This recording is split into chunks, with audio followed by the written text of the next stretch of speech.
Good to have you, and I appreciate the time you're giving us today. I know that you are one of those individuals that is helping the administration guide the country into the best way to basically keep society functioning while also limiting any negative effects that this might have with the pandemic. And it's not an easy path to walk, I'm sure.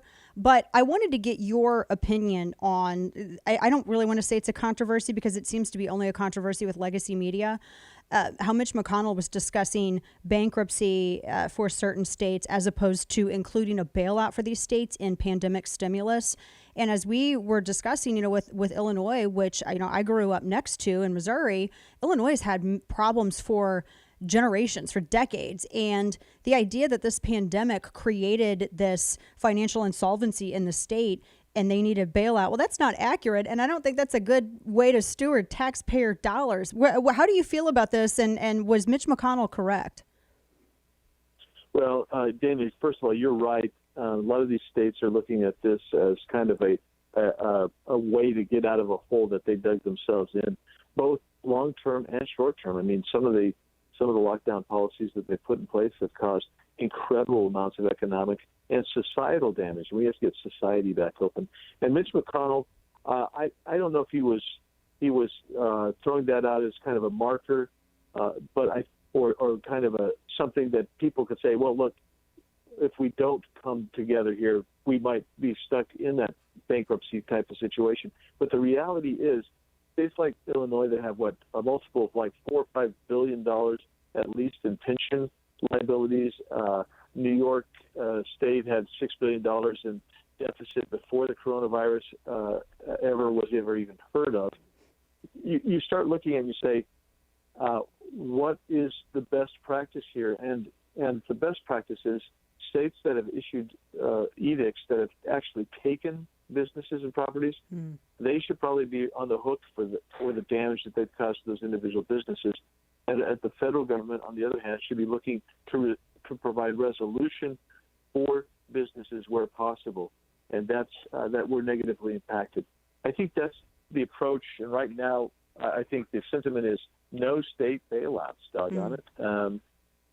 And that's what I think people are talking about. Yeah, I would agree with that. That would because then they're going to be back in that same position in just another few years, a decade more, and their financial practices and policies simply won't change. You had mentioned as well, and I like the way that you put it because I've always described this as being kind of like an eminent domain, so to speak. You had the government that seized the ability of these individuals to engage in commerce and shut down that commercial activity with these businesses, and so.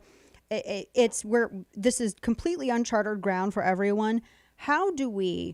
What moves can be taken as we start lifting these lockdown restrictions? What moves can be taken by the government to respect that free market, to make sure that we are not creating a new precedent for federal dependency or state dependency? But what can be done to spur economic activity and maybe give a quick lightning start to the recovery as things open? Well, I think there are probably three different areas that you have to immediately look at. Number one, you have to make sure that the regulatory and tax environment is conducive. So to this, everybody wants to make a profit, and so if you have to defer taxation, if you have to defer regulation, and what we're seeing is since we have deferred a number of regulations that probably aren't necessary at all anyway. But you take care of that, provide the environment framework. The second thing you do is I think that you've actually probably had what you've described as in a domain, or what I would would say is analogous to a taking. The federal government, not so much, but the state governments have. And the state governments have also got to provide a way for folks to be able to financially get their doors back open. And provide that relief.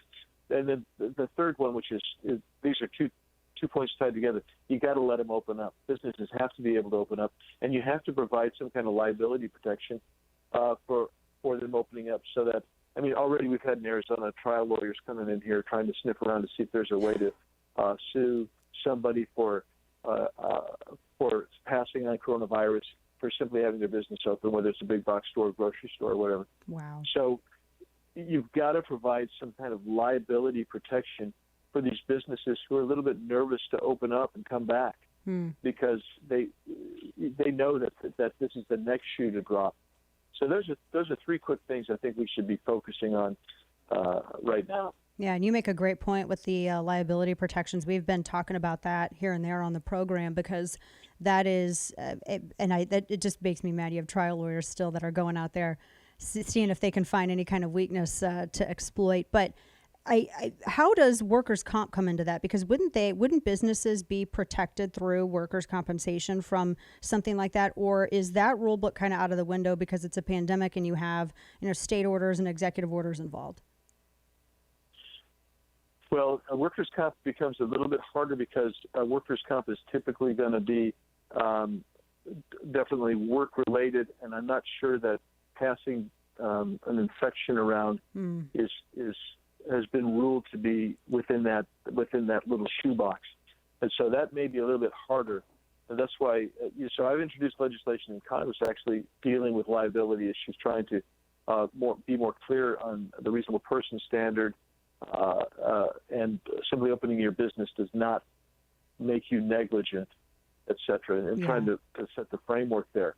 But I don't know about workers' comp, but it seems to me that that's a kind of a narrower shoebox that I'm not sure you can fit in. Yeah. How much longer do you think? I mean, I know that we're going into the different. Some states are going. My state, Texas, is going into phase 1 coming up on Friday. Some areas actually even opened a little bit earlier. We were talking about the town of Colleyville here in Texas. You have Georgia that's reopening following those phase 1 guidelines as well. If you had, because I hear from so many people, we can't take this much longer. And these are business owners who are saying, okay, we planned for a rainy day. This is a global pandemic. It's a lot different. It's like a million rainy days at once. No one can really anticipate something like that or really plan for it, which is why we have the government reacting in this unprecedented way. But, honestly, how much longer, because the DNC was saying that, no, we're opening too quickly. How much longer can people take this? And what do you say to the DNC who says, no, this is way too fast? Well, I think societally we've already been closed too long. I'm seeing data showing that the number that you've created another public health crisis on the side by basically preventing elective surgeries. A lot of people say, "Oh, that's the plastic surgery." No, elective surgery was any scheduled surgery and not an emergency surgery. So you created, quite frankly, another public health crisis on the side, and that goes with your economic crisis. I talk to people every day, Dana, the businesses, the small business owners, and they tell me we're even with PPP, we're about to fold up, and you can't provide enough almost because it has been so bad. That's why we have over 30 million people unemployed this week, and there's some estimates that about 13 to 15%, the actual number is higher because the influx has been so rapid and so forced on the states that they don't have the bandwidth to even process all the new claims for unemployment. I would say we need to be opening up right now, and we need to be basically just saying, just advocate for the guidelines, because that's really what a free people would do. We would say, if you don't want to open up your business, okay, don't. You have that right. We would say, if you feel unsafe, then stay in. And I would say I would respect that. I mean, that's your choice to feel that way and to believe that, and certainly stay in. Yeah. If you go out, be responsible when you go out. But by golly, I don't understand how I can tell my 100% sales commission guy who called me up a couple weeks ago, said, Andy, I'm 100% sales commission furniture salesman. Mm-hmm. I can't sell to the furniture stores that I sell to because they can't open up. Oh. What do you tell that guy?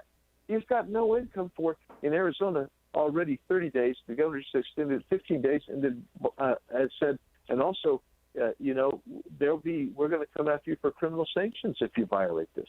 Gosh. So what are you supposed to tell that guy? Yeah. I think we should be telling him, go back to work. Let's do it. Let's be responsible.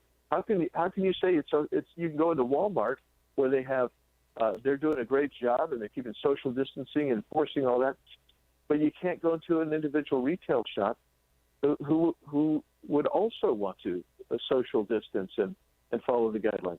It just we've produced just a congeries of convoluted and contradictory regulations out here. It's just amazing. It is amazing, and I love that. It's so important to hear those stories as well, and I love when it's so well articulated, because you got to put real people to these statistics instead of seeing them kind of maligned in the press and elsewhere as, oh, they just putting profits above people. No, they're trying to put their people, their kids, the roof that their kids live under. They're trying to think of that as well. Congressman Andy Biggs from Arizona, a real pleasure to have you. Appreciate your time today, and I keep up the good work guiding the country into a reopening. We appreciate you.